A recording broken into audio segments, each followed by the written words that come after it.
గోవాలో జరుగుతున్న Indian international film ఫెస్టివల్లో Khushbu కీలక వ్యాఖ్యలు చేశారు. తాను హీరోయిన్గా ఉన్నప్పుడు ఎదురైన అనుభవాన్ని చెప్పారు. ఓ సినిమా సెట్లో ఒక హీరో తనతో ఇబ్బందికరంగా మాట్లాడారని చెప్పారు. తనకేదైనా ఛాన్స్ ఉందా అని అడిగానన్నారు. నా చెప్పుల సైజు 41, ఇక్కడే చెప్ప పగలగొట్టనా లేదా సెట్లో అందరి ముందు పగలగొట్టనా అని చెప్పానన్నారు ఖుష్బూ.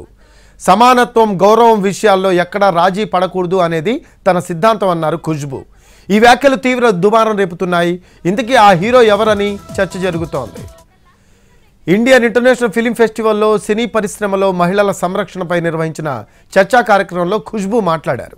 జాతీయ మహిళా కమిషన్ సభ్యురాలైన ఖుష్బూతో పాటు సుహాసిని, ఇంతియాజ్ అలీ ఈ చర్చలో పాల్గొన్నారు. తమకు నచ్చనిది జరుగుతున్నప్పుడు దానికి నో చెప్పడం తెలియాలి అన్నారు. హేమా కమిటీ రిపోర్ట్ బయటకు వచ్చిన తర్వాత చిత్ర పరిశ్రమలో మహిళలు ఎదుర్కొంటున్న ఇబ్బందులు హాట్ టాపిక్గా మారాయి.